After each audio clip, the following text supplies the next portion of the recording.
Gaza की गलियों में अब केवल मलबे ही बिखरे हुए हैं। बच्चे जो कभी बेफिक्र होकर खेलते थे, अब अपनी जान बचाने के लिए टूटे फूटे घरों के बीच दौड़ रहे हैं। महिलाओं और बुजुर्ग सुरक्षित स्थान की तलाश में हैं। शरणार्थी शिविर भी पूरी तरह भरे हुए हैं। पानी, भोजन और दवा की भारी कमी ने स्थिति को और भी गंभीर बना दिया है। अस्पताल घायल लोगों से भरे हैं और हर जगह केवल दर्द और चीख पुकार सुनाई दे रही है। इसी बीच इजराइल के प्रधानमंत्री बेंजामिन नेतन्याहू वॉशिंगटन में हैं और सोमवार को उनकी अमेरिका प्रेसिडेंट डोनाल्ड ट्रंप से मुलाकात हो सकती है। अंतर्राष्ट्रीय स्तर पर नेतन्याहू पर युद्ध समाप्त करने का दबाव बढ़ रहा है, लेकिन नेतन्याहू ने साफ कहा है कि यह युद्ध तब तक जारी रहेगा जब तक हमास का पूरी तरह सफाया नहीं हो जाता। वहीं ट्रंप ने युद्ध विराम के लिए 21 बिंदु योजना प्रस्तुत की है, जिसमें 48 घंटे के भीतर सभी बंधकों की रिहाई और फिलिस्तीनी क्षेत्रों से इजरायली सेना की वापसी शामिल है। दुनिया भर में इस संघर्ष को लेकर चिंता बढ़ रही है। यूरोपीय संघ इजराइल के खिलाफ प्रतिबंध पर विचार कर रहा है और सांस्कृतिक और खेलों में बहिष्कार की मांगे भी बढ़ रही हैं।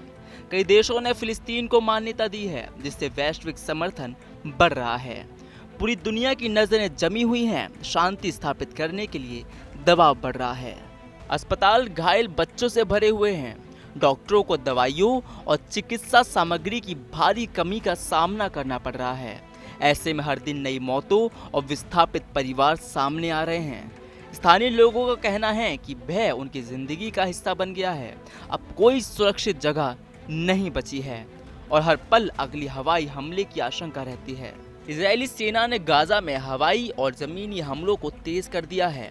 हमास के कमांडर सेंटर और सुरंगों को नष्ट करने के लिए हमास ने भी मिसाइल हमलों के साथ जवाबी कार्रवाई की है।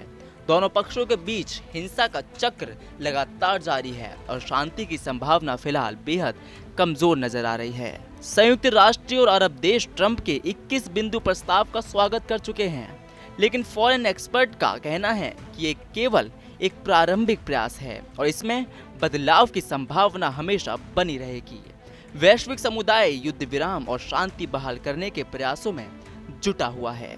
गाजा भयावह संकट के किनारे पर है। अब तक 66,000 से अधिक नागरिक, जिनमें अधिकांश महिलाएं और बच्चे हैं, अपनी जान गंवा चुके हैं और लाखों लोग विस्थापित हो चुके हैं। दुनिया शांति की गुहार लगा रही है, लेकिन युद्ध अभी जारी है। इजराइल और हमास दोनों ही अपने रुख पर अड़े हैं।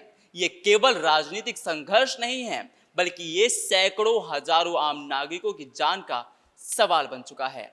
कैमरामैन उज्जवल के साथ में विवेक यादव, टीवी 100 न्यूज, नोएडा।